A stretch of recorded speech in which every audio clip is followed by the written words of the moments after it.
bueno, continuamos. Ahora vamos a conocer los casos de uso que han estado desarrollando IBM en Latinoamérica. Para realizar esta presentación nos acompaña Martin Hagensson, líder blockchain para Latinoamérica de IBM, a quien damos la bienvenida. Adelante, Martín, el escenario virtual es tuyo. Hola a todos, muchas gracias Jorge, muchas gracias Cristóbal, gracias por la invitación. Contento de estar acá, me hubiera gustado poder dar la charla en Panamá, pero bueno, acá estamos y ojalá podamos llegar a más gente. La verdad, la idea de la charla de hoy son solamente 15-20 minutos, donde la idea es contar un poco cuál es el estado de arte, qué es lo que estamos haciendo con blockchain, sobre todo en Latinoamérica. Vamos a dar algunos ejemplos quizás del mundo, pero sobre todo en Latinoamérica y qué es lo que está pasando durante este año también, que ha sido un año tan distinto a los demás. Creo que la primera forma de resumirlo es que se acabó el hype. Ya de hecho, Gartner tiene su famoso gráfico de ciclo de hype, y ellos mismos ya no aparece blockchain, o blockchain ya no está en la parte más alta de la curva. Y yo creo que es algo muy sano porque lo que ha generado es que esto de blockchain resuelve cualquier problema que yo puedo tener en mi empresa o en mi casa o en cualquier problema de la humanidad. Eso ya se acabó y lo que tenemos ahora son casos de uso reales, casos de uso donde esta tecnología está aportando valor de verdad y hace algún diferencial. Entonces, estamos pasando de una etapa donde los clientes estaban sobre todo aprendiendo de esta tecnología y tratando de encontrar en dónde podíamos aplicarla. Era un poco raro porque al final era un problema en busca de una solución. Ahora tenemos una etapa ya de más madurez, donde estamos resolviendo problemas de negocios reales. Nosotros hablamos del que bajó lo que es el turismo de blockchain y ya ahora estamos resolviendo más problemas reales de negocio, ¿no? Ahora, eso no quiere decir que desde el punto de vista de entusiasmo en las empresas eso haya bajado. O sea, lo que bajó es este hype, esto de tratar de implementar y hacer un caso de uso, un MVP, por cualquier razón. Y ahora no, ahora ya tenemos las empresas que lo tienen dentro de sus prioridades han aumentado. O sea, tenemos año a año ha ido aumentando las empresas que lo tienen como sus prioridades entre sus top 5 priorities. Y por otro lado, las empresas están invirtiendo dinero en hacer este tipo de proyectos. Por otro lado, un 80% de las empresas o están contratando o piensan contratar skills de blockchain o expertise de blockchain en los próximos 12 meses. Por lo tanto, si bien puedo decir que el hype se acabó y ya no estamos en esa etapa de turismo de blockchain, sí hay mucho movimiento en este mercado y hay realmente redes que están creciendo muchísimo. Están casos de uso que están creando redes nuevas y redes que se están empezando a crecer y expandir y escalar. Ahora, solamente como un poco de contar qué es lo que hacemos nosotros en IBM con blockchain. Y nosotros tenemos muchísima experiencia en lo que son sistemas transaccionales. De hecho, hay una estadística que dice que el 80% de las transacciones del mundo en algún momento pasan por un sistema de IBM, y eso puede ser una transacción bancaria, puede ser cuando sacan un pasaje, cualquier transacción. El 80% de las transacciones del mundo en algún momento pasa por algún sistema de IBM. Así que como experiencia en este tipo de sistemas transaccionales tenemos muchísima. Ahora, en el 2009 con Bitcoin surge una nueva forma de hacer transacciones, una forma muy interesante de hacer transacciones de forma descentralizada, resistente a la censura, que resolvía problemas o resuelve problemas que hasta ahora no había forma de resolver. Hasta ahora la única forma de mantener coordinada una red era con algún tipo de intermediario, con un tipo de autoridad central. Y Bitcoin viene a cambiar eso.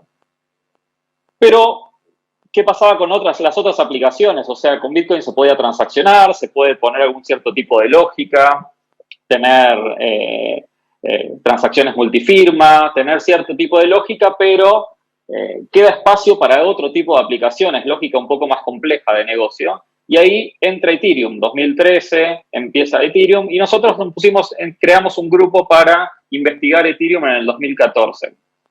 Y lo que nos dimos cuenta en ese momento es que para el tipo de casos de uso que nuestros clientes iban a requerir, para el tipo de casos de uso donde nosotros podíamos aportar valor, tanto Bitcoin como Ethereum, si bien resuelven cierta problemática, resistencia a la censura y ese tipo de cosas, nuestros clientes iban a querer trabajar sobre otros tipos de casos de uso donde se requerían también otras características, por ejemplo, privacidad en los datos, que las redes no necesariamente sean abiertas. Las empresas trabajan dentro de redes de negocio, un supermercado trabaja con sus proveedores, un grupo de bancos trabaja y transaccionan entre ese mismo grupo de bancos. Entonces, las redes de negocios eran redes de alguna forma privadas o de alguna forma permisionadas. Y entonces lo que hicimos fue, en el 2015, empezar a trabajar en un desarrollo que en ese momento se llamaba Open Blockchain. De Open era el nombre nada más, era un producto cerrado de IBM, que la verdad es que se tomó una muy buena definición en inicios del 2016 de donar ese código a la fundación de Linux y crear así el proyecto Hyperledger. Hoy, haciendo un poco más adelantándome un poco, el proyecto Hyperledger ha crecido muchísimo, prácticamente toda nuestra competencia trabaja en ese mismo proyecto, colabora con ese mismo proyecto. Nosotros desde ya seguimos colaborando y trabajando en el proyecto open source y se ha transformado en una especie de estándar de blockchain para el mundo empresarial, de las redes permisionadas.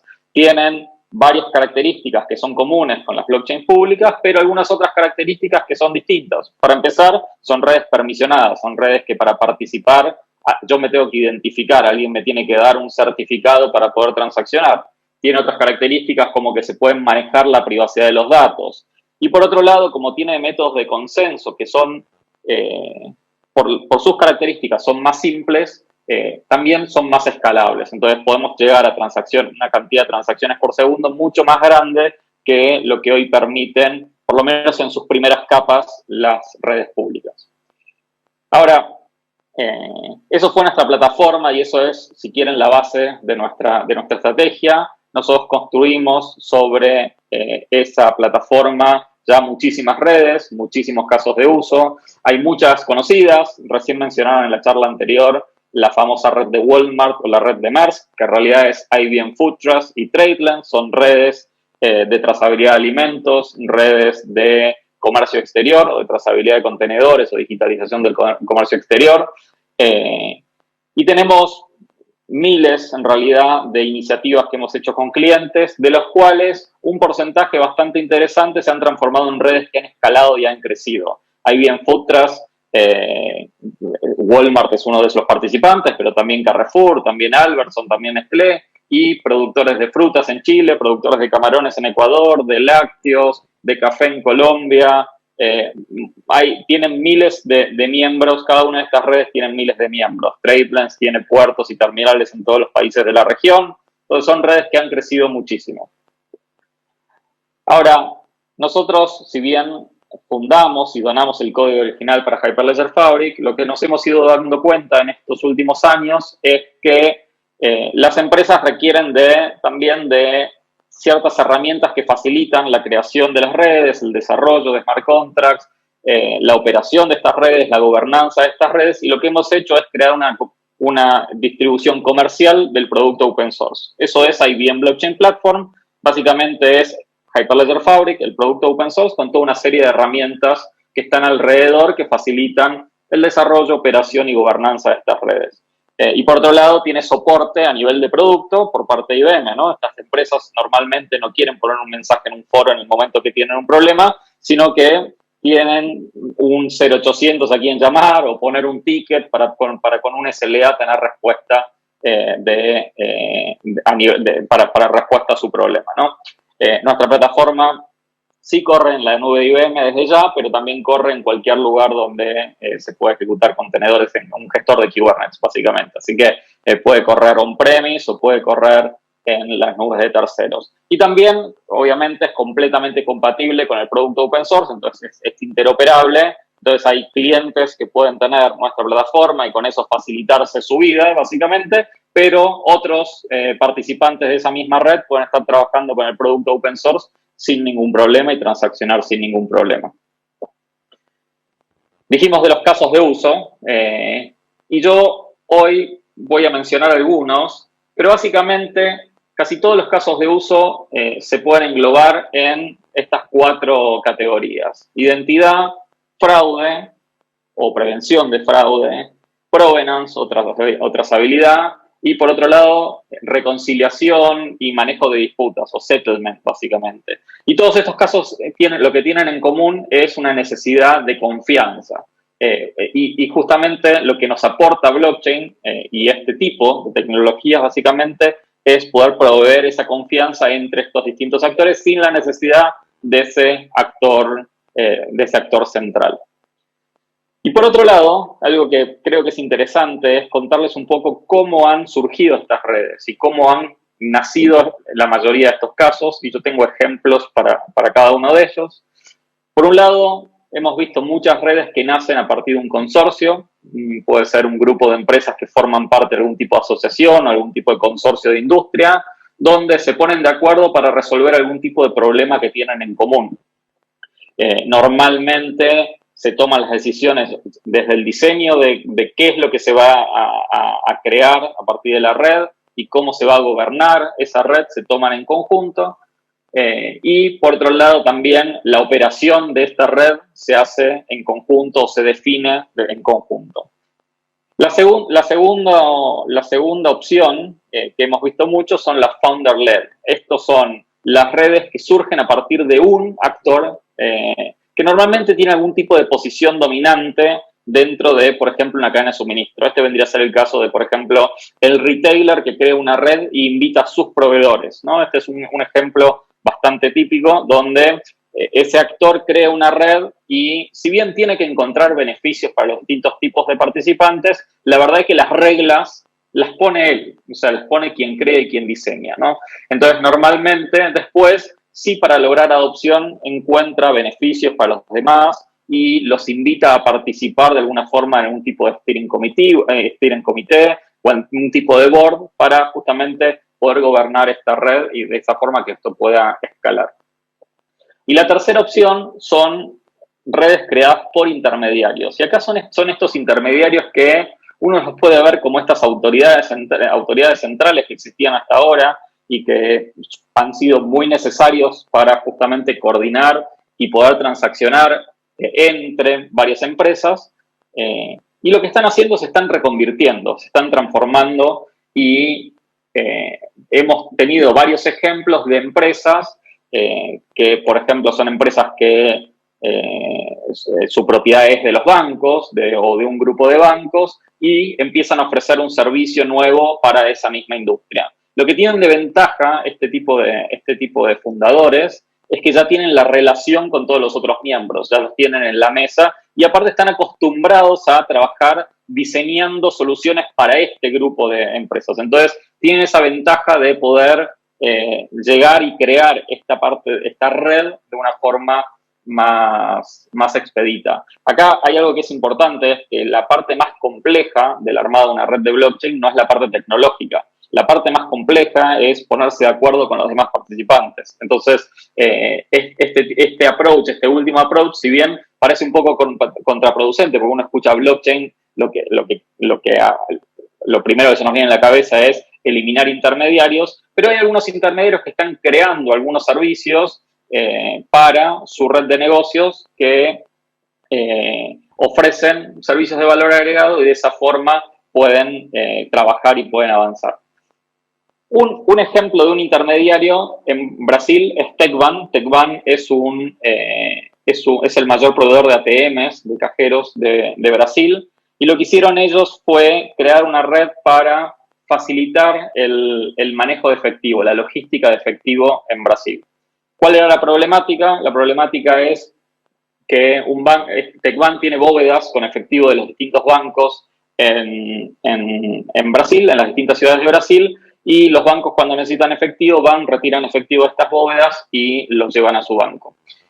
De vez en cuando un banco se queda sin efectivo en una ciudad, pero le sobra efectivo en la otra, y las opciones que tenían hasta ahora eran o pedirle al Banco Central que absorba el efectivo en una ciudad y lo escupa en la otra, que era caro. La segunda opción era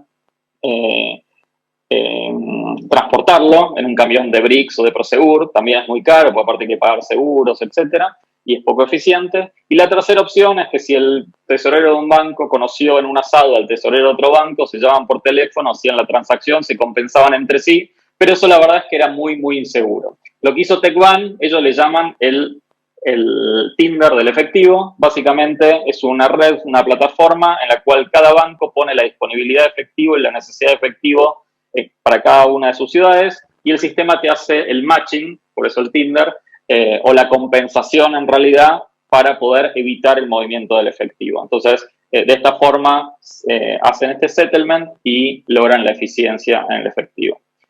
El segundo ejemplo que tengo es de Colombia. En realidad es una red que es global, no es de Colombia, voy a corregir, es una red global donde incluye productores de café de Colombia. En esta red participan empresas como Sucafina, empresas como Nestlé, donde la idea es poder tener trazabilidad del café que consume la gente, y es unir al consumidor final con el productor de café. El productor de café lo que tiene como problemática es que una parte muy, muy, muy chiquito de la transacción se la quedan ellos. Por lo tanto, es cada vez más complejo producir café.